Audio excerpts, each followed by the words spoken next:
현직 원내대표의 탈당 가능성까지 제기되던 새정치민주연합이 박영선 원내대표 당무 복귀로 일단 한숨을 돌렸습니다. 비대위원장으로는 원내에서는 이석현 의원 등이, 원외에서는 김부겸 전 의원 등이 거론됩니다.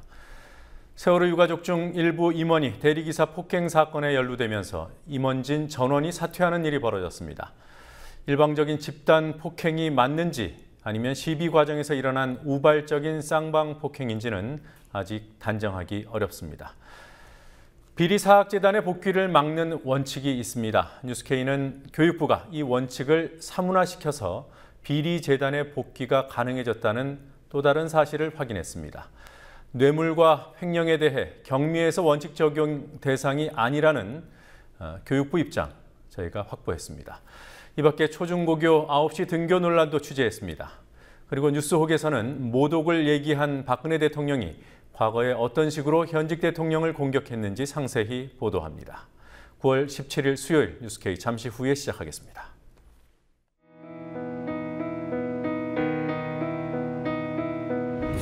(1960년 4월 19일) 당시 언론은 빨갱이 데모라고 했습니다. 지금 우리는 혁명의 역사로 기억합니다. 1980년 5월 18일 당시 언론은 불순분자의 폭동이라 했습니다. 지금 우리는 독재에 항거한 정의의 역사로 기억합니다. 1987년 6월 10일 당시 언론은 대학생 가두 시위라 했습니다. 지금 우리는 민주주의를 쟁취한 감격의 역사로 기억합니다.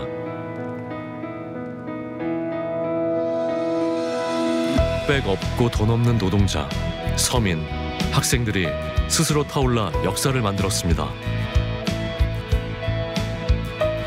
현실은 다시 타오를 것을 요구하고 있습니다. 아니, 이미 타오르고 있습니다.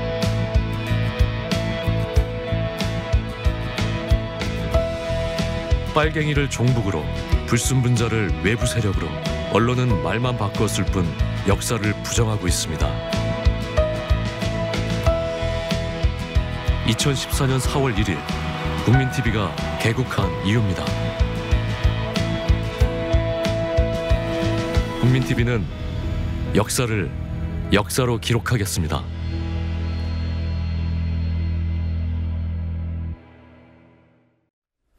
새정치민주연합의 박영선 원내대표가 칩거를 끝내고 오늘 당무에 복귀했습니다. 세월호 유가족들의 요구를 거부한 박근혜 대통령을 비판하며 세월호 특별법에 혼신의 힘을 다하겠다고 했지만 리더십이 적지 않게 훼손된 상황이라 쉽지 않아 보입니다. 이번 사태의 원인이었던 민주연합 비상대책위원장은 내년 초 전당대회까지 당을 수습할 이른바 관리형 인사가 맡을 가능성이 높아졌습니다. 국회 중계카메라 나가 있습니다. 연결해보죠. 확보와 PD.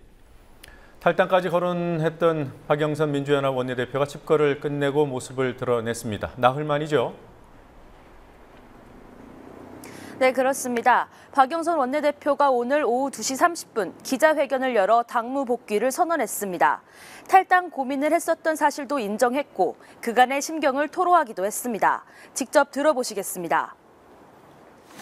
이 당을 집권이 가능한 정당, 국민이 공감하는 정당으로 바꿔서 혁신해보고자 고소도 해봤지만 그 시도 또한 한계에 부딪히면서 저 자신도 엄청난 좌절감에 떨었습니다. 이런 상황에 내몰려 당을 떠나야 할지도 모른다는 깊은 고민이 있었던 것도 사실입니다. 지금부터는 저에게 주어진 책임감만을 짊어지고 가겠습니다. 이어 박 원내대표는 박근혜 대통령이 세월호 특별법에 따라 만들어질 진상조사위원회에 수사권과 기소권을 주자는 유가족들의 요구를 거부한 것에 대해 대통령이 국회에 최후 통첩을 하는 사태는 그동안 세월호 협상을 청와대가 뒤에서 주도했음을 스스로 밝힌 것이라며 혼신의 힘을 쏟아 대응하겠다고 말했습니다. 어제 민주연합 원내대표단은 100여 명의 소속 의원들을 대상으로 조사를 실시한 후 박 원내대표가 후임이 결정되는 대로 비대위원장직을 그만두고 원내대표직은 당분간 유지한다는 내용의 수습책을 마련했습니다. 박 원내대표의 오늘 기자회견을 보면 그 수습책을 받아들인 것으로 보이는데요. 다만 원내대표직을 놓는 시점에 대한 언급은 모호한 반면 의원들의 즉각 사퇴 요구는 살아있어서 갈등의 불씨가 완전히 사라지진 않은 것으로 보입니다. 적어도 비대위원장이 나올 때까지는 원내대표를 맡게 되겠죠. 비대위원장으로는 어떤 인물들이 거론되고 있습니까? 네, 한 차례 외부 인사 영입을 시도하다 큰 내용을 치른 만큼 차기 비대위원장은 당 내부 사정을 잘 아는 내부 인사가 될 것으로 보입니다. 다만 차기 비대위원장은 당 개혁을 주도하는 혁신형 비대위원장이라기보단 내년 초 전당대회까지 당을 끌고 나가는 관리형이 될 수밖에 없어서 개파나 차기 당권에서 자유로운 인물이어야 한다는 공감대가 민주연합 내에 있습니다. 그런 점에서 특정 개파에 속하지 않는 이석현 국회 부의장이 유력하게 거론되고 있고 원로급인 원혜영 의원과 유인태 의원, 정세균계로 분류되는 박병석 전 국회 부의장 등의 이름도 나옵니다. 지난 대선 패배 직후 민주당 비대위원장을 지낸 문희상 의원도 물망에 오르고 있고 김부겸 전 의원의 경우 이미 비대위원장직을 고사했는데도 불구하고 여전히 거론되고 있습니다. 민주연합은 내일 오후 국회에서 상임고문단 21명과 전현직 국회 부의장 2명, 전직 원내대표 중 현역 의원 4명 등 모두 27명으로 구성된 비상대책위원장 추천단 회의를 열고 비대위원장을 추천하기로 했습니다. 박영선 원내대표 파문은 제1야당의 한계를 극적으로 보여줬다고 할 수 있습니다. 그 카톡방에서도 문제가 있었다는 얘기가 있던데요. 어떤 내용입니까? 네, 박홍근, 김현미 의원 등 서너 명의 민주연합 의원들이 민주연합 의원 전체 카톡방에서 나간 것으로 확인됐습니다. 카톡방에 자유롭게 낸 의견이 보수 언론에 유출된 것에 대한 항의의 뜻 한편으론 당 상황에 대한 심적 괴로움 등으로 이탈했지만 민주연합의 혼란상을 보여주는 단면으로 해석되고 있습니다. 자중질환의 민주연합을 그나마 움직이게 하는 힘이 나오는 것은 박근혜 대통령이라는 외부 요인입니다. 박영선 원내대표에게 사퇴를 요구했던 20명 남짓한 의원들이 오늘 모임 후 기자회견에선 박 원내대표에 대한 얘기 대신 대통령의 어제 발언을 집중 성토한 모습을 통해 알 수 있었습니다. 또한 대통령의 강경 발언은 박영선 원내대표의 당무 복귀에도 명분을 준 측면이 있습니다. 그러나 외부 요인에 의한 내부 갈등 봉합만으론 당 혁신과 리더십 구축이라는 민주연합의 숙제를 해결할 수 없다는 지적이 많습니다. 자, 그럼 원내대표를 향한 즉각 사퇴 요구는 이제 없어졌다고 봐도 되는 겁니까? 네, 겨우 상황이 봉합된 마당에 이제 와서 즉각 사퇴 요구를 공개적으로 하기엔 어려운 일이라고 판단하는 것 같습니다. 네. 자, 박근혜 대통령의 어제 발언이 계속 논란이 될 것 같습니다. 새누리당에서도 비판이 나왔던데요. 이번에도 이재호 의원이죠. 네, 이재호 새누리당 의원이 박근혜 대통령과 새누리당 지도부가 어제 세월호 특별법 여야 2차 합의안을 밀어붙이고 국회 일정을 강행하기로 한 것에 대한 쓴소리를 했습니다. 직접 들어보시겠습니다. 우리 속담에 그런 게 있습니다. 동양 모줄 남자는 쪽박이 깨지 말라. 이 정식으로 맞는 말입니다. 여야간에도 맞는 말이고 상대방에도 맞는 말이고 어려운 처지에 있는 사람들에게 출근을 못 열어준다면 쪽박까지 깨버리면 정치가 안 되잖아요. 협사에다 받는 거예요. 끊임없는 인력, 끊임없는 서로 간의 양보를 통해서 하나의 결실을 이뤄내는 건데 아니 청와대에서도 당에까지 이게 마지막이다. 그럼 우리가 할 게 없죠. 저희가 정치할 게 없죠. 그러자 이완구 원내대표가 볼멘 소리를 했습니다. 이완구 원내대표는 과거 자밀련 원내총무를 하면서 한나라당의 이재호 원내총무와 협상했던 때를 언급하며 이재호 의원이 그땐 안 그랬는데 오늘 이렇게 말씀하시네라고 말했습니다. 이재호 의원은 이외에도 정부의 담뱃값 인상에 대해 없는 사람 주머니를 털어 복지 정책을 한다고 정면 비판했고 원유철 심재철 의원도 담뱃값 인상 절차에 문제가 있다는 의견을 냈습니다. 자, 그리고 새누리당 지도부는 국회 선진화법을 고치려는 움직임을 이제 본격화한 모양입니다. 실제로 바꾸겠다는 건가요? 네, 새누리당은 오늘 오후 당내 국회법 정상화 태스크포스 회의를 열어 국회의장 등을 대상으로 헌법재판소에 권한쟁의 심판을 청구하는 한편 일정 기간이 지나면 법안을 자동 상정해 처리할 수 있도록 하는 국회법 개정안을 마련하기로 했습니다. 외부 변호사 단체를 통해 헌법 소원도 제기해놨는데요. 국회 선진화법으로 법안 표결이 지연돼 의원들의 심의 표결권이 침해받고 제적의원 5분의 3 이상의 동의를 얻어야만 본회의에 상정할 수 있도록 한 선진화법은 헌법 49조의 과반 출석, 과반 찬성 통과 원칙을 무력화시킨다는 게 새누리당의 주장입니다. 하지만 권한쟁의 심판과 헌법 소원 결과가 나오기까진 통상 1년에서 2년이 걸려 새누리당의 이런 움직임은 선진화법을 쟁점화하고 야당의 본회의 출석을 압박하기 위한 수단이라는 해석도 있습니다. 한편 새누리당이 단독으로 본회의를 열어 91개 법안을 통과시킬 경우 새누리당에 무슨 실익이 있냐는 지적도 있습니다. 이미 야당과 합의해 법사위까지 통과한 법안을 본회의에서 강행 처리하면 새누리당의 독주만 부각돼서 역풍을 맞을 수도 있기 때문입니다.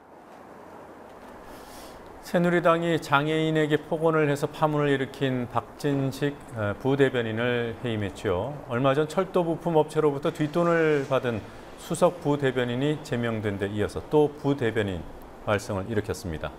어떤 사람들입니까, 부대변인은요? 네, 새누리당 부대변인은 공보실에서만 80여 명이라고 말할 정도로 제대로 된 수를 알 수 없을 정도로 많습니다. 민주연합의 경우 부대변인이 25명입니다. 출신이나 직업은 다양하지만 대개 국회의원 출마를 노리는 사람들이 많은데요. 부대변인을 하면서 이익을 노리는 외부 세력과 의원들 사이에 연결고리가 되어 비리를 저지르기도 합니다. 새누리당은 장애인에게 폭언을 한 박 전 부대변인을 징계위원회에 회부하겠다고 어제 발표한 적이 있습니다. 그렇지만 박 전 부대변인이 오늘 탈당계를 제출하면서 징계위에 회부는 없다고 밝혔습니다. 지금까지 국회에서 국민TV 뉴스 곽보아입니다. 세월호 유가족들 대다수를 대표해온 가족대책위 임원들이 오늘 일괄 사퇴했습니다. 오늘 새벽에 일어난 폭행 사건에 임원 일부가 연루됐기 때문입니다. 일방적인 집단 폭행이라는 일부 언론 보도가 과장됐다는 지적도 나오지만 가족대책위는 우선 경찰 조사에 성실히 응한다는 입장을 정리했습니다.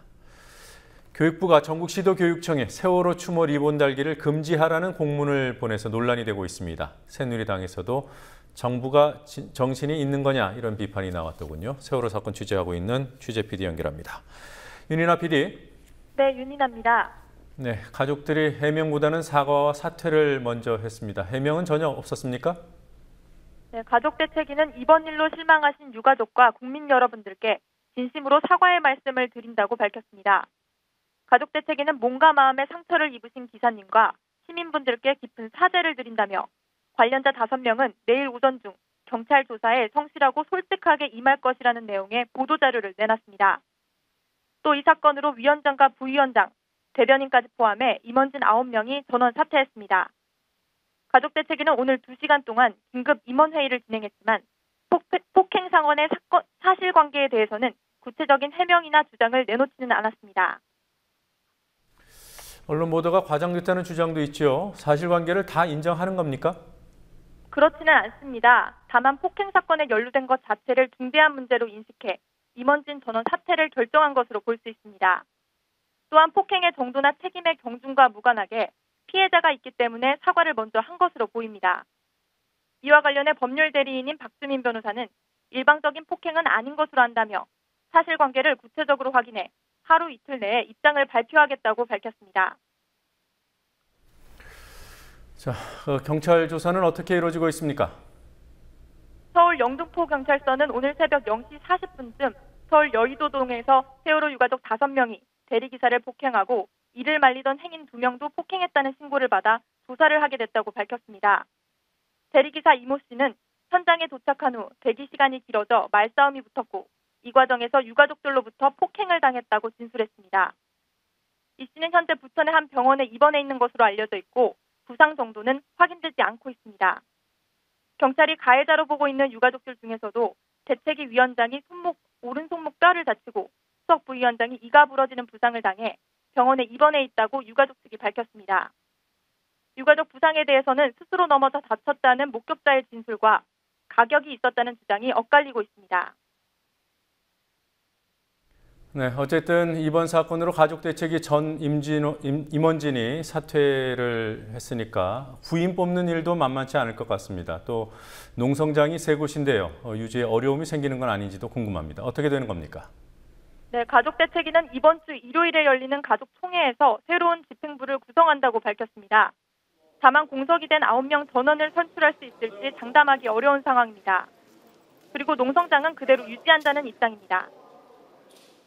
교육부가 전국 시도교육청에 세월호 참사를 추모하는 행동을 금지하라 이런 공문을 내려서 논란이 일고 있죠. 야당은 물론이고 일부 여당에서도 비판이 나오는 것 같던데요. 네, 그렇습니다. 교육부는 전국 17개 시도교육청에 공문을 보내 세월호 관련 공동 수업, 학교 앞 1인 시위, 노란 리본 달기, 중식 단식을 금지하는 지시를 내렸습니다. 공문에는 리본 달기가 정치적 활동으로 오해받을 수 있다며 교내에서 발생하지 않도록 조치해달라는 지시가 포함되어 있습니다. 교육부는 세월호 특별법 제정과 관련해 공동수업 및 1인 시위 등이 교육의 정치적 중립성을 훼손하고 미성숙한 학생들에게 편향된 시각을 심어줄 우려가 있다며 이같이 밝혔습니다. 새정치민주연합 유은혜 대변인은 논평을 통해 세월호 참사를 슬퍼하고 추모할 자유조차 주지 않겠다는 것이라며 참으로 비인간적이고 반교육적인 처사라고 비판했습니다. 이재호 새누리당 의원도 오늘 오전 당 최고중진연석회의에서 교육부의 지침을 비판했습니다. 직접 들어보시겠습니다. 지금 어느 시대입니까? 지금 대한민국이 어디로 가는 겁니까, 정부가? 교육부 장관이 할 일 없어서 세월호 리봉 다시 말라고 공문을 보내요? 이게 말이 되는 이야기입니까? 리봉 달고 안 달고는 본인이 알아서 하는 거고, 그걸 교육부 장관이 공문을 보내갖고 세월호 리봉 다시 말라? 이 정부가 정신이 있는 거예요? 네, 여기까지 듣도록 하죠. 윤인아 PD 수고했습니다.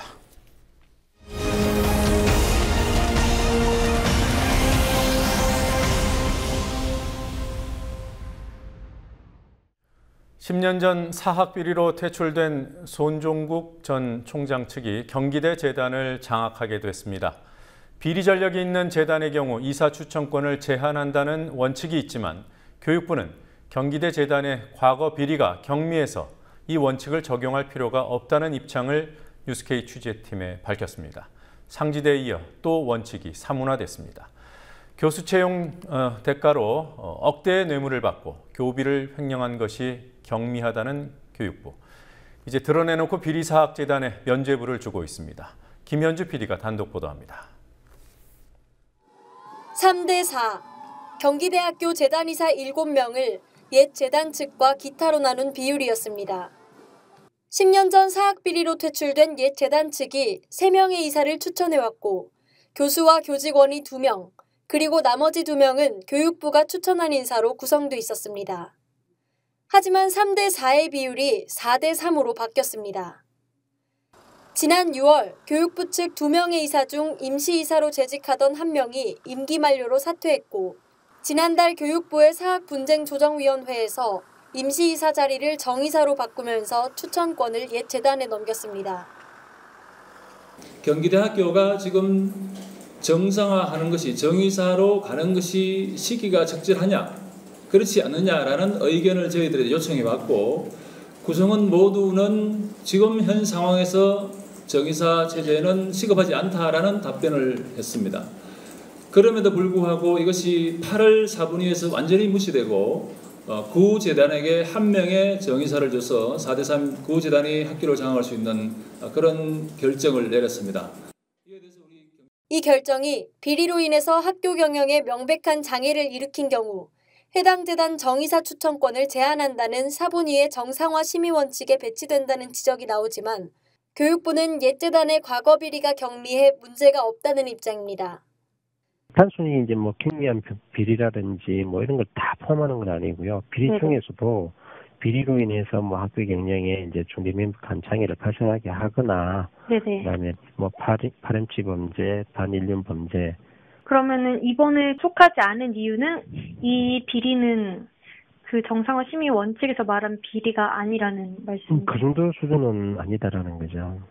옛 재단을 대표하는 인물은 손종국 전 총장입니다. 손 전 총장은 10년 전 교수 채용의 대가로 1억 원을 받고 수십억 원을 횡령한 혐의로 구속됐고 복역 후 실형이 확정됐습니다. 이런 비리를 경미하게 보는 교육부가 경기대를 제2의 상지대로 만들 것이라는 우려가 큰 상황입니다. 상지대에서는 사학비리의 상징인물인 김문기 씨가 퇴출 20년 만에 최근 상지대 총장으로 복귀하면서 분규가 이어지고 있습니다. 지난 15일 경기대 교수와 학생 등으로 구성된 비상대책위는 기자회견을 열고 비리재단 복귀를 저지하겠다고 밝혔습니다. 오늘은 비슷한 상황에 처한 다른 대학들의 교수와 시민단체 등이 공동대응 입장을 천명했습니다. 또 다음 주 월요일에 열리는 사학분쟁 조정위원회에서는 경기대의 옛 재단 측이 추천한 3명의 이사 후보 중 1명이 정이사로 결정될 예정입니다. 국민TV 뉴스 김현주입니다. 경기도에서 시작된 초중고교 9시 등교가 전북, 광주, 제주 등으로 확산되고 있습니다. 정책 시행에 앞서 종합적인 대비가 부족했다는 문제가 지적되긴 하지만 우리 교육의 문제점을 고치려는 시도라고 평가합니다. 일부에서는 9시 등교로 학력이 떨어진다는 식의 무리한 반대 논리를 내세우기도 합니다. 김지혜 PD가 취재했습니다. 경기도 의정부에 있는 의정부 여자고등학교. 이 학교 1, 2학년 학생들은 그제부터 9시 등교를 시작했습니다. 이렇게 급하게 밥을 그냥 먹었어요. 엄마가 막 입에 쑤셔들 때도 있고. 근데 이렇게 식탁에 딱 앉아서 이렇게 먹는데 뭔가 되게 여유롭게. 피로도는 어때요? 덜 피곤한 것 같아요. 수업 시간이 덜 졸아요. 맞아요. 학생들 대부분은 한결 여유로워진 등교길에 만족하는 모습이었습니다. 경기도에서 처음 시작된 9시 등교를 전라북도가 다음 달 시행하겠다고 밝혔고 광주, 제주도 도입을 검토 중입니다. 그러나 비판과 반대의 목소리도 있습니다. 등교 시간이 전보다 늦어지면서 하교 역시 미뤄져 일몰이 빠른 동절기에는 어두울 때 하교하게 돼 위험하다는 지적이 대표적입니다. 연합뉴스는 지난 14일 기사에서 학생들이 논길을 10분가량 걸어나가 버스를 타고 집에 간다는 경기도 화성의 한 중학교 교장의 말을 전하며 9시 등교의 문제를 제기했습니다.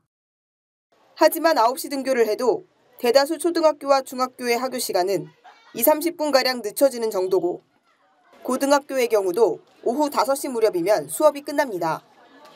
학생들은 하교길이 위험해졌다는 지적에는 동의할 수 없다는 반응을 보였습니다. 근데 어차피 5시 지금 해 떴잖아요. 그래서 괜찮고 야자도 원래 10시까지인데 지금도 야자 10시까지 해서 상관없어요. 다니세요? 네. 학원은 몇 시에 가나요? 학원 10시요. 한국교원단체 총연합회는 교육 현실과 맞지 않는다는 점을 지적합니다. 학부모님들이 저희 교육 현장에 요구하는 부분은 아이들 전인적 성장과 인성교육적 측면에 대한 요구와 더불어서 공부 좀 잘 가르쳤으면 좋겠다.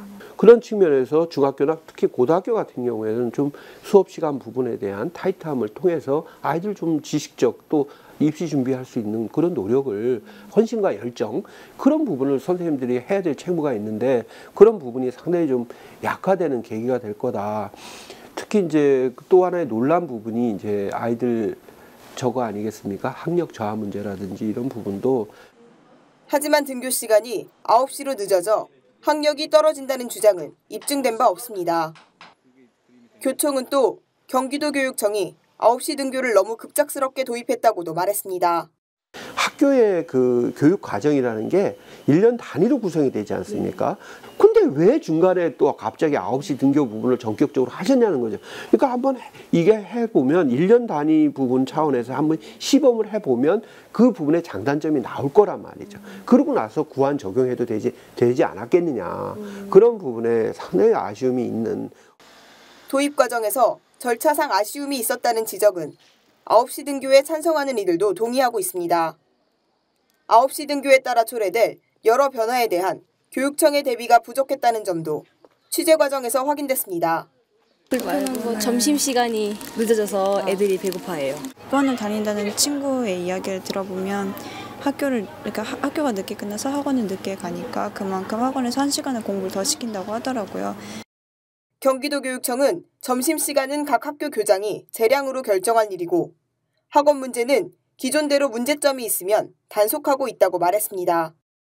예, 불법에 대한 지도 단속은 아까 아시다시피 이루어지고 있는 상황이라서 예, 굳이 특별하게 더 추가적으로 강화해야 되거나 이제 이런 거는 잘 못 느끼고 만약에 실질적으로 그런 현상이 눈에 띄게 나타난다면 그때는 이제 강화하든지 하더라도 현재로서는 그걸로 인해서 문제가 되고 있는 상황은 없거든요. 교육시민단체 가운데 9시 등교에 찬성하는 측에서는 미흡한 부분은 보강하면 될 일이지 정책 자체를 백지화하거나 공격할 이유는 안 된다고 주장합니다. 참교육학부모의 경기지부의 김부정 지부장은 9시 등교는 출발점이라며 수업의 양과 내용, 야간 자습, 사교육 문제 등 교육 전반을 고민하는 기회가 돼야 한다고 말했습니다. 국민TV 뉴스 김지혜입니다. 이번에도 최악은 MBC였습니다. MBC 밤 8시 뉴스는 어제 박근혜 대통령 발언을 첫머리에 리포트 2개로 3분 넘게 보도하면서 야당 입장이라곤 한 문장도 아니고 한 문구로 단 6초를 실었습니다. 우익 성향 신문들도 MBC처럼 보도하지는 않았습니다. 강신혜 PD가 보도합니다. SBS 8시 뉴스는 박근혜 대통령 발언과 반론을 하나의 리포트에 포함시키는 방법으로 보도의 공정성을 지키려고 했습니다. 뉴스 첫 번째 리포트에서는 대통령 발언의 주요 내용을 다루면서 야당과 유가족의 입장을 함께 실었습니다. 두 번째 리포트에서는 대통령과 여당 지도부 회동을 계기로 여당 단독 국회 소집이 강행될 것이라는 내용을 다뤘고 역시 야당 비판을 함께 실었습니다. 앵커가 클로징 멘트에서 여당 책임을 지적하기도 했습니다. KBS 9시 뉴스는 박 대통령의 발언과 야당 등의 비판을 따로 보도하는 형식을 취했습니다. 우선 대통령 발언을 세월호 특별법과 국회 운영 두 내용으로 나눠서 따로 보도했습니다. 이어 야당과 유가족 비판이 담긴 별도의 리포트를 배치했습니다. 대통령 발언 보도 비중이 다소 높았다는 평가를 할 수 있지만 최소한의 균형 장치는 마련한 셈입니다. 반면 MBC 8시 뉴스에서는 균형을 찾아볼 수 없습니다. 두 개의 리포트로 이 사안을 보도하면서 사실상 박근혜 대통령의 발언을 그대로 옮겼을 뿐입니다. 리포트 2개 분량은 총 3분 9초였고 이 중 야당 입장이 한 문장도 아니고 한 문구로 단 6초가 담겼을 뿐이었습니다. 국회와 관련한 내용을 다룬 세 번째 리포트에 야당 입장이 일부 포함됐지만 그나마도 대통령이 아닌 국회의장을 향한 비판이었습니다. 신문들도 보도가 달랐지만 MBC처럼 대놓고 대통령 발언에 아무 비판도 가하지 않은 경우는 없었습니다. 한겨레 신문은 대통령이 유가족 가슴에 대못을 박았다는 사설을 실었고 경향신문은 본질을 호도하는 건 대통령이라고 했습니다. 한국일보도 대통령의 진정성 있는 노력이 부족했음을 지적했습니다. 우익 성향의 신문들조차 대통령 발언의 전반적 취지에 대해 공감한다면서도 일부 비판을 담았습니다. 조선일보의 경우 시기의 부적절성을 언급했습니다. 조선일보는 사설에서 대통령은 시기와 장소를 가려 때론 하고 싶은 말도 참고 내지르고 싶은 소리도 누를 줄 알아야 한다며 대통령의 발언이 전국을 푸는 데 도움이 되지 않을 것이라고 했습니다. 동아일보는 박 대통령이 꼭 그런 식으로 작심 발언을 해야 했냐며 야당의 입장에선 울고 싶은데 뺨을 때려준 격이라는 내용을 사설에 담았습니다. 여론 악화를 걱정하는 듯한 글을 썼습니다. 또 발언이 법리적으로나 상식적으로 맞는 말이라며 이렇게 분명하게 의견을 밝힌 것은 파행 정국을 푸는 것이 불가피하다고 여겼기 때문일 것이라고 변명을 대신했습니다. 중앙일보는 대통령의 오랜 침묵을 지적하면서 지나친 정치적 계산으로 야당 혼란 와중에 발표 시점을 잡았다고 비판했습니다. 국민TV 뉴스 강신혜입니다.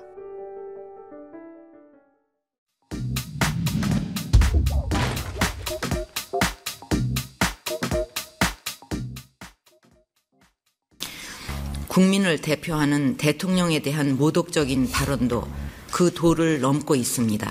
이것은 국민에 대한 모독이기도 하고 국가의 위상 추락과 외교 관계에도 악영향을 미칠 수 있는 일입니다.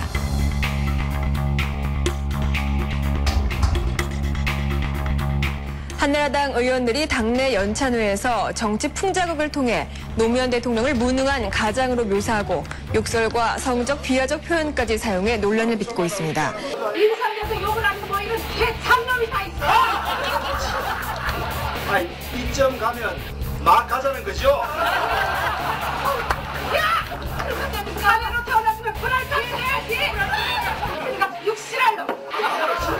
죽여간다. 그네 너 이혼하고 이 자료로 그놈을 떼달라고 해. 그래 그 거시기. 그래 그놈은 그 시기 별거 다닐 자격도 없는 놈이야. 특히 한 참석자는 박근혜 대표가 소속 의원들의 이런 행위에 웃고 박수치는 것을 보면서 충격을 받았다며 박 대표를 직접 겨냥하기도 했습니다.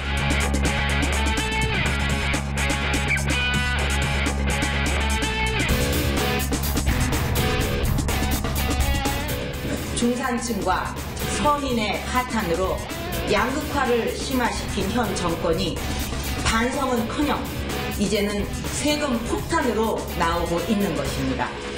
이렇게 말을 바꾸는 대통령의 이런 모습이야말로 우리 경제, 사회 혼란의 근원이라고 생각합니다.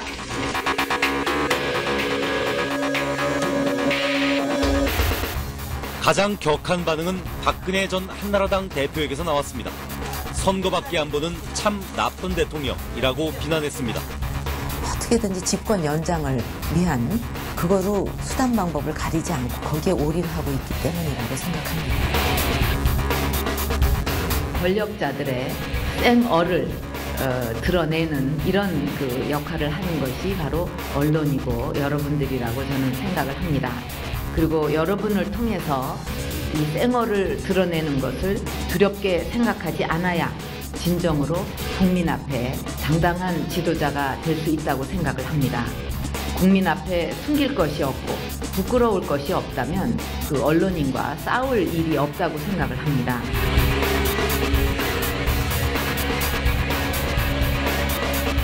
국민을 대표하는 대통령에 대한 모독적인 발언도 그 도를 넘고 있습니다. 국민을 대표하는 대통령에 대한 모독적인 발언도 그 도를 넘고 있습니다. 국민을 대표하는 대통령에 대한 모독적인 발언도 그 도를 넘고 있습니다. 국민을 대표하는 대통령에 대한 모독적인 발언도 그 도를 넘고 있습니다. 국민을 대표하는 대통령에 대한 모독적인 발언도 그 도를 넘고 있습니다.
세월호 유가족의 수사권과 기소권 요구를 정면으로 거부한 박근혜 대통령을 향해 부정적인 여론이 거세지고 있습니다. 야당 국회의원들은 국민에 대한 계엄 선포라며 강하게 비판하고 나섰습니다. 네, 노지민 PD와 함께 알아보도록 하죠. 어서 오십시오. 안녕하십니까? 네, 지금 정치권에서는 어떤 발언들이 나오고 있습니까? 네, 오늘 긴급 의원 모임을 가진 민주연합 의원들은 기자회견을 통해 박 대통령 발언에 대한 입장을 밝혔습니다. 본래 당 비대위원장직의 논의를 위한 모임이었지만 결과 브리핑에서는 박 대통령에 대한 비판만 전했는데요. 의원들은 국민 앞에서 눈물 흘리던 대통령은 어디 갔냐며 계엄 선포, 유신의 망령 등 강도 높은 표현으로 대통령을 질타했습니다. 오늘 발언 잠시 들어보시겠습니다. 말했다는 것은 세월호 참사와 진상규명을 막는 당사자가 대통령이라는 것을 만천하에 천명한 것이고, 동시에 세월호 유족과 국민들 앞에서 한 자신의 약속, 눈물을 치워버리고 정치적 이해득실에 따라 국민을 갈라치기 해서 자기 지지자들만 보고 임기를 끌고 가겠다는 선전포고이자 세월호 문제를 핑계로 한 계엄 선포이다. 박근혜 대통령은 유가족들의 여한이 남지 않도록 세월호 특별법을 만들어야 된다 이렇게 말했습니다. 그런데 이제는 유가족들의 뜻을 정치적으로 문제 삼고 또 정치적으로 오염되어 있는 것냥 이렇게 매도하는 것은 박근혜 대통령이 청와대를 중심으로 해서 이 정부가 책임져야 될 것들을 피해가기 위한 그런 잘못된 태도를 국민들 앞에 노정하고 있다고 하는 것입니다. 만약에 이것이 유신의 망령을 다시 살리는 길이라면 우리는 여기에 무릎 꿇지 않겠습니다. 우리는 그런 잘못... 네, 또 심상정 정의당 원내대표는 대통령이 야당의 내홍에 편승해서 국회를 공격한다며 의회 민주주의를 능멸하는 처사라고 비판했습니다. 네. 그리고 오늘 이인호 KBS 이사장 임명된 뒤에 첫 번째 KBS 이사회가 열리는 날이었는데요. 열렸습니까? 네, 야당 추천 이사들의 보이콧으로 인해서 사실상 파행됐습니다. 네, 이유가 뭐였습니까? 네, 지난 12일 야당 추천 이사 4명은 이 이사장에게 역사관 논란과 KBS에 대한 공개 질의서를 보내며 오늘 이사회 자리에서 입장을 밝힐 것을 요구했는데요. 하지만 이인호 이사장은 그제 역사관이나 가치를 검증하는 것은 결코 용납될 수 없는 일이며 선례를 남겨선 안 된다며 거부했습니다. 야당 이사들은 국민들은 국민의 방송 KBS의 최고 의결기구 수장이 어떤 생각과 가치관을 갖고 있는 사람인지 알 권리가 있다며 논란이 된 사안에 대해 공식적으로 의견을 밝히는 것이 순리라고 강조했습니다. 답변이 나올 때까지는 이사회에 참석 못한다 이런 입장이군요. 네, 현재로선 그렇습니다. 네. 그리고 한국 최대 교수가 학생들을 생체 실험 대상으로 삼았다는 지적이 있던데요. 무슨 말입니까? 네, 정의당 정진호 의원이 한국 최대 교수들과 대학원생들의 연구 논문을 분석한 결과 밝혀진 사실입니다. 한 최대 교수와 대학원생들은 연구 논문을 위해 지금껏 학생 218명의 근육과 지방을 채취하는 일을 10년 넘게 자행해왔습니다. 네. 학생들 비중이 얼마나 된다는 거예요? 네, 218명의 학생들 중 절반 이상이 한 최대 학생입니다.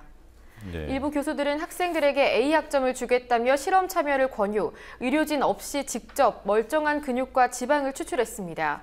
실험에 협조한 한 학생은 근육 채취로 인한 부작용 때문에 다리 신경이 마비됐고 국가대표라는 꿈을 포기한 것으로 알려졌습니다. 네, 이거 심각한 문제군요. 자, 그리고 월성원전 1호기 수명 연장에 대한 반발이 세지고 있는 것 같아요. 네, 오늘 오전 노후원전 폐기와 탈핵을 위한 환경운동연합의 집회가 진행됐습니다.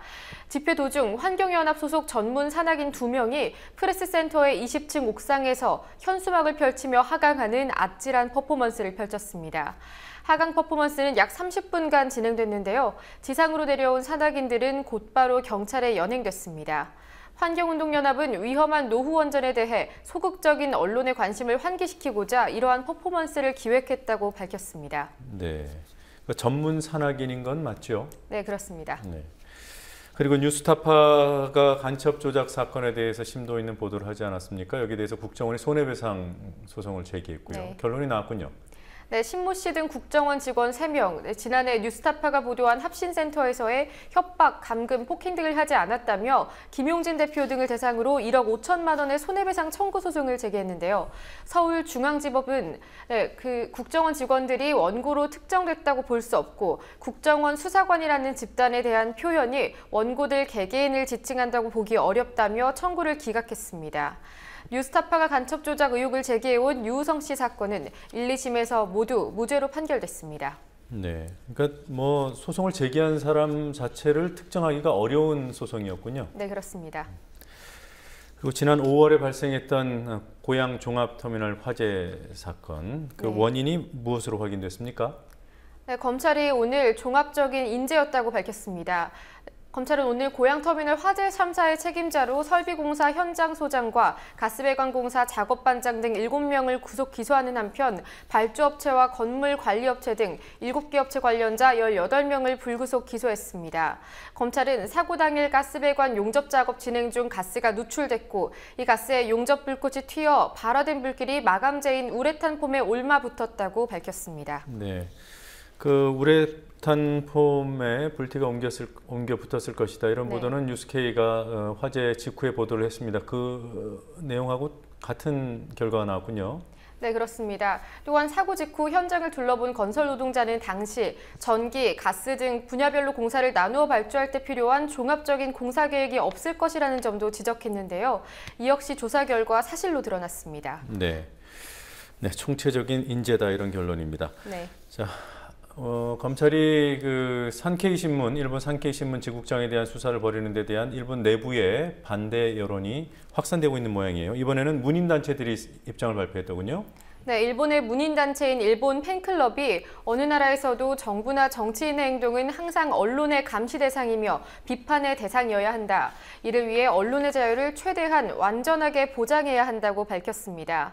또한 정부나 정치인이 고발, 고소, 소송하거나 기자를 조사하는 행위는 언론의 자유를 사실상 제한하는 것이라며 정부를 비롯한 권력자는 이런 행위를 삼가야 한다고 정부에 일침을 날렸습니다. 네. 그런데 검찰은 산케이신문 서울지국장에 대한 출국 금지 기간 또 연장했어요? 네, 벌써 4번째입니다. 검찰은 어제까지였던 가토 지국장의 출국 금지 기간을 오는 25일까지로 열흘 더 연장했는데요. 산케이신문은 오늘 이 같은 사실을 전하며 가토 지국장이 기소된다면 박근혜 정권은 국제사회로부터 한층 더 비판을 받게 될 것이다. 세계 무대에서 한국 대통령의 언론 자유에 대한 언동이 주목되고 있다고 지적했습니다. 네, 이건 뭐 국제적인 여론 이전에 국내 여론이 일본 문제에 대한 정부의 이런 강경한 입장을 이렇게 지지하지 않는 경우도 드문 것 같아요. 네. 그리고 교육부가 전교조 미복귀자들에 대한 징계를 강행을 하는 모양이군요. 네, 강원, 울산, 경남교육청은 아직까지 미복직 전교조 전임자들에 대한 직권면직을 추진하지 않고 있는데요. 교육부는 이들 시도교육감 대신 직접 징계위원회 개회를 지시해 복귀하지 않은 전임자를 직권면직하겠다는 방침을 발표했습니다. 강원교육청은 교육부가 나서서 이를 복잡하게 만들고 있다며 또 다른 법적 분쟁과 갈등만을 초래할 것이라고 비판했습니다. 네, 전교조 당연히 반발을 할 텐데 어느 정도의 입장을 내놓고 있습니까? 네, 전교조는 오늘 성명을 통해 법적 다툼이 끝나지 않은 상황에서 전임자 근무를 못하게 하는 것은 누구에게도 실익이 없다며 교육부의 행정대집행은 교사들의 노동권을 뒷밟고 교육감의 고유 권한을 침해하는 위법적 조치라고 지적했습니다. 또한 직권면직이 강행될 경우 해당 조치에 대한 취소 소송과 집행정지 가처분 소송을 제기하는 한편 대대적인 항의 집회를 열겠다고 밝혔습니다. 네, 이것도 국제적으로 망신에 해당하는 또 조사 결과가 나왔습니다. 한국민들이 느끼는 삶의 질이 아시아에서 최하권이다 이런 여론조사예요. 네, 미국 여론조사기관 갤럽이 현지 시간으로 어제 2013 세계 웰빙 지수, 즉 삶의 질 순위를 발표했습니다. 135개국 국민을 대상으로 조사한 결과 한국은 장기 내전 중인 이라크보다도 2단계 낮은 75위를 기록했습니다. 또한 무려 86%의 국민이 삶의 목표 실현에서 고통받는 중이라고 답했으며 건강과 의욕을 묻는 질문에 부정적이라고 답변을 한 국민도 83%나 됐습니다. 네. 그리고 평판지수라는 게 있어요? 그건 또 뭡니까? 네, 평판지수란 뉴욕 코펜하겐에 본부를 두고 있는 국제평판연구소가 매년 국가와 기업 등의 세계적 평판을 전문적으로 조사해서 발표하는 지수입니다. G8 국가의 국민들을 대상으로 조사한 결과 한국은 올해 조사 대상국 55개국 중 하위권인 41위로 나타났습니다. 한국의 평판지수는 지난 2012년엔 31위, 2013년 34위에 이어 올해 7계단이나 하락했습니다. 민주연합 김기준 의원은 오늘 이 지수를 인용하며 세계는 대한민국이 세월호 사건 이후 어떻게 부패를 척결하고 개혁에 나설지 주목할 것이라고 주장했습니다. 네, 그러니까 G8 국가 대부분 선진국들 이런 나라들이 우리나라를 어떻게 보고 있는가 이런 조사군요. 네, 그렇습니다. 네, 여기까지 보겠습니다. 수고했습니다.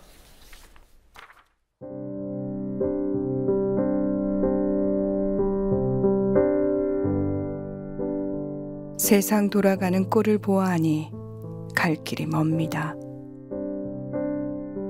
그래도 괜찮은데요, 뭐. 그렇게 생각하고 가봐야지요. 놀고 싶으면 놀기도 좋고,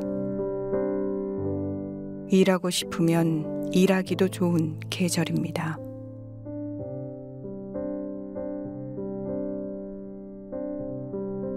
일하고 싶은데 일자리가 없는 사람들에게는 마음 스산한 계절이겠죠. 괜찮다 하기 어렵겠네요.